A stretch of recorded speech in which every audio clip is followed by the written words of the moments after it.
तो देखिए first question में कहा गया the city located on the water divide between Indus and Ganga river system is.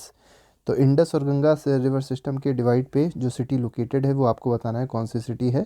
तो ये है अम्बाला। ठीक है, तो इसमें बी ऑप्शन सही है। नेक्स्ट पे आते हैं, क्वेश्चन नंबर 2 पे कहा गया विच रिवर इज़ कॉल्ड दिहांग। अब देखिए पूछा गया कौन सी रिवर को दिहांग कहा जाता है, और दिहांग कब कहा जाता है, जब ये इंडिया में एंटर करती है।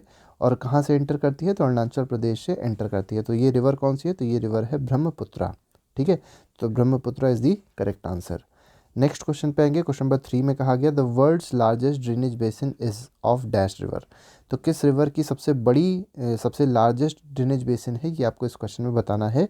तो ये है अमेजॉन रिवर की। ठीक है, क्वेश्चन नंबर 4 पे आते हैं। 4 में कहा गया which one of the following peninsular river of India flows west and makes estuaries. देखिए ऐसी कौन सी रिवर है साउथ की, मतलब पेनिनसुलर रिवर है, पेनिनसुला की रिवर है, जो वेस्ट की तरफ मतलब इस तरफ की ओर फ्लो होती है, वेस्ट की तरफ फ्लो होती है।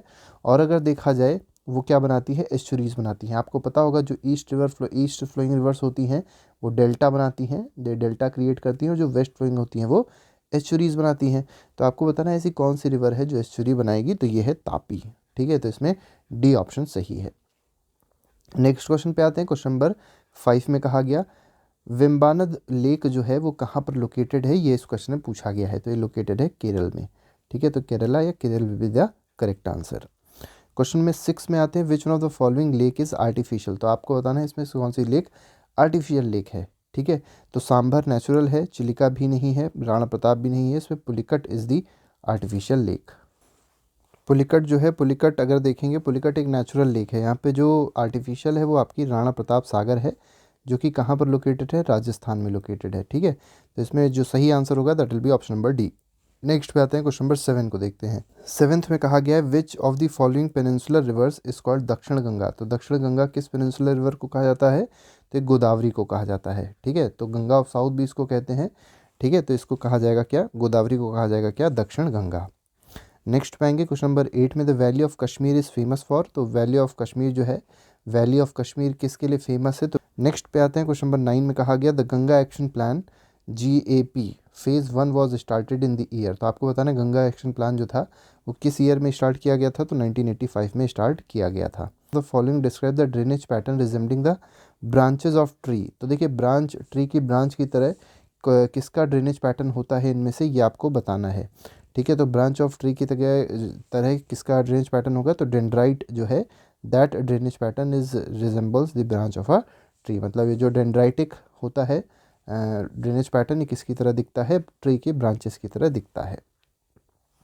12th में कहा गया in which of the following state is Wular lake located. तो वुलार लेक कहाँ पर लोकेटेड है, तो वुलार लेक लोकेटेड है जम्मू एंड कश्मीर में। तो इसमें डी ऑप्शन सही है।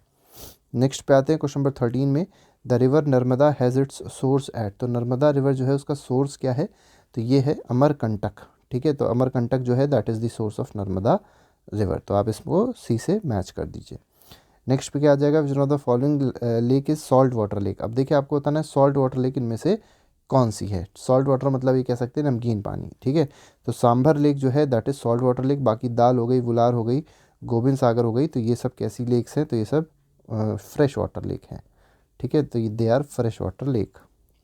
नेक्स्ट पे आएंगे which one of the following is longest river of peninsular India. तो पेनिनसुलर इंडिया मतलब जो एक तरीके से साउथ इंडिया कह सकते हैं, यहाँ की जो लॉन्गेस्ट रिवर है पेनिनसुला की वो कौन सी है, गोदावरी है। नेक्स्ट पे आते हैं 16th question which amongst the following river flows through rift valley. तो रिफ्ट वैली से कौन सी रिवर फ्लो करती है आपको बताना है, तो ये फ्लो करती है तापी और साथ ही साथ नर्मदा। ये दो रिवर से याद रखिएगा, रिफ्ट वैली से फ्लो करती है तापी और नर्मदा। ठीक है, नेक्स्ट पे आते हैं question number 17th Wainganga Penganga are the tributaries of which river. तो वेन गंगा की बात करी गई है, पेन गंगा की बात करी गई है, तो ये किस रिवर की ट्रिब्यूटरी हैं, ये इस क्वेश्चन में आपको बताना है। ये ट्रिब्यूटरी है गोदावरी रिवर की। ठीक है, तो 17th का सी ऑप्शन सही हो जाएगा। 18th पे आते हैं विच of the following river is not the tributary of Godavari. तो देखिए आपको बताना है कौन सी इनमें गोदावरी की ट्रिब्यूटरी नहीं है। ठीक है, तो गोदावरी की ट्रिब्यूटरी कौन सी नहीं है, तो पूर्ण जो है गोदावरी की ट्रिब्यूटरी है, इंद्रावती भी है, प्राणहिता भी है, तो कौन नहीं है, तो घट प्रभा नहीं है। तो घट प्रभा है किसकी, लेकिन तो घट प्रभा है कृष्णा की। ठीक है, तो कृष्णा की जो ट्रिब्यूटरी है वो है घट प्रभा, ये गोदावरी की नहीं है। क्वेश्चन नंबर 19 में कहा गया which of the following river rises from the slope of western Ghats in the Nashik district of Maharashtra. देखिए कौन सी ऐसी रिवर है जो वेस्टर्न घाट्स के स्लोप से क्रिएट होती है, कह सकते हैं राइज होती है, और कौन से डिस्ट्रिक्ट से राइज होती है, तो नासिक डिस्ट्रिक्ट जो कि महाराष्ट्र का है वहाँ से राइज होती है। तो ये कौन सी रिवर के बारे में यहाँ बात हो रही है, तो गोदावरी के बारे में बात हो रही है। नेक्स्ट पे आएंगे क्वेश्चन नंबर 20 देखेंगे, the drainage basin of which of the following river cover the part of Karnataka, Kerala and Tamil Nadu. तो कर्नाटक, केरल और तमिलनाडु को कौन सी ऐसी रिवर बेसिन है जो ड्रेन करती है, कौन सा ड्रेनेज बेसिन इन जगहों पे लाई करता है, आपको बताना है। तो ये है कावेरी का ड्रेनेज बेसिन, ठीक है। तो इसमें सी ऑप्शन सही हो जाएगा। नेक्स्ट पे आएंगे, नेक्स्ट क्वेश्चन है question number 21, the Himalayas consist of 3 parallel ranges. देखिए 3 पैरेलल रेंजेस है हिमालयाज में, आपको बताना है in its longitudinal extent which of the following is the name of northern most range. तो जो नॉर्दर्न मोस्ट रेंज है उसका क्या नाम है, तो उसका नाम है हिमाद्री, ठीक है। तो ए ऑप्शन जो है इसका सही है। क्वेश्चन 22 में कहा गया which of the following are young fold mountain. तो यंग फोल्ड माउंटेन मतलब जो रिसेंटली बने हैं, तो उसमें कौन है, उसमें है हिमालयास। बाकी सबके सब अरावलीज हो गया, नीलगिरी हो गया, सह्याद्री हो गया, ये सब क्या है, ये they are old fold mountains. Next पे आते हैं क्वेश्चन नंबर 23 में, देखिए क्या कहा गया, geologically which one of the following physiographic divisions of India is suppose to be one of the most stable land blocks. तो आपको बताना है सबसे ज़्यादा स्टेबल लैंड ब्लॉक इसमें से कौन सा है, ठीक है। तो ये है आपका पेनिनसुलर प्लेट्यू, तो इसमें सी ऑप्शन जो होगा वो सही हो जाएगा। नेक्स्ट पाएंगे क्वेश्चन नंबर 24 में, देखिए क्या कहा गया, which one of the following physiographic division of India was formed out of accumulation in the Tethys geosyncline. ठीक है, ये आपको इस क्वेश्चन बताना है, तो इसका आंसर है हिमालयास। नेक्स्ट पे आते हैं क्वेश्चन नंबर 25 में, देखिए which one of the following countries और country was not a part of ancient landmass of Gondwanaland. तो गोंडवाना लैंड का इनमें से कौन सा एक पार्ट नहीं था, ये आपको इस क्वेश्चन में बताना है। तो कौन पार्ट नहीं था, यूरोप देखा जाए तो गोंडवाना लैंड का पार्ट नहीं था, इंडिया, ऑस्ट्रेलिया, साउथ अमेरिका, ये सब के सब गोंडवाना लैंड के पार्ट थे। विच of the following division of India has oldest land mass. तो देखिए ओल्डेस्ट लैंड मास आपको बताना है, इसमें से किसके पास है भारत में, ये आपको बताना है ओल्डेस्ट लैंड मास किसका है, तो ये है पेनिनसुलर प्लेट्यू का है। तो इसमें सी ऑप्शन जो है वो सही है। क्वेश्चन नंबर 27 पे आते हैं, according to theory of plate tectonics what have been the effects of movement of plates. तो जब प्लेट का मूवमेंट होता है तो उससे क्या क्या होता है, ये आपको बताना है।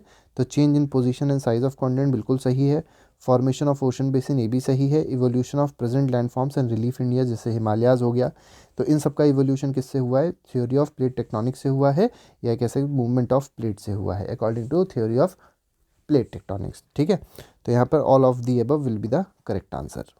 नेक्स्ट क्वेश्चन नंबर 28 पे आते हैं, इसमें कहा गया according to theory of plate tectonics. तो थ्योरी ऑफ प्लेट टेक्टोनिक्स है उसके हिसाब से पूछा गया है, when some plates move away from each other which of the following is formed. तो देखिए जब कुछ प्लेट्स क्या हों एक दूसरे से दूर भागती हैं, तो कैसी क्या चीज़ फॉर्म होती है, किस चीज़ का फॉर्मेशन होता है बताना है आपको। तो फॉर्मेशन होता है डाइवर्जेंट बाउंड्री का, तो इसमें बी ऑप्शन सही हो जाएगा। क्वेश्चन नंबर 29 पे आएंगे, 29 में देखिए कहा गया according to theory of plate tectonics. तो प्लेट टेक्टोनिक्स की थ्योरी के हिसाब से the movement of plates result in some geological activity which one of the following is not a such a geological activity. तो कौन सी जियोलॉजिकल एक्टिविटी नहीं होती है मूवमेंट ऑफ प्लेट की वजह से, ये आपको बताना है इस क्वेश्चन में। तो देखिए वॉल्केनिक एक्टिविटी होगी, फोल्डिंग होगा, फॉल्टिंग होगा, कौन नहीं होगा, तो ग्लेशिएशन नहीं होता है। ठीक है, तो इसमें डी ऑप्शन सही हो जाएगा। नेक्स्ट आते हैं, लास्ट क्वेश्चन है, लास्ट क्वेश्चन में कहा गया which one of the following is plausible theory presented by earth scientist to explain the formation of continents and oceans and the various landform. देखिए फॉर्मेशन, कॉन्टिनेंट का formation हो गया, ocean का formation हो गया, और कई सारे लैंडफॉर्म जैसे हिमालयाज है, अलग अलग माउंटेन्स हैं, उनका फॉर्मेशन, ये साइंटिस्ट लोगों ने किस थ्योरी के हिसाब से एक्सप्लेन किया है, तो थ्योरी ऑफ प्लेट टेक्टोनिक्स के हिसाब से एक्सप्लेन किया है। तो ये जो बेस्ट थ्योरी रही है that is the theory of plate tectonics for explaining these terms. ठीक है, तो ये हमारे पास कुछ 30 क्वेश्चंस थे जो भी हम लोग ने डिस्कस किए, और कहीं ना कहीं ये बहुत ही ज़्यादा इंपॉर्टेंट क्वेश्चंस हैं, आप लोग जरूर रिवाइज कर लीजिए। और इससे पहले की जो एक वीडियो है उसको डिस्क्रिप्शन पे डाल दिया गया है, प्लेलिस्ट डाल दी गई है, आप सारे MCQs जितने भी इस चैप्टर के हैं, जितने इस सब्जेक्ट के हैं, उसको आप लोग जाके आसानी से देख सकते हैं। तो आज के लिए फिलहाल इतना ही, thank you very much, goodbye, जय हिंद।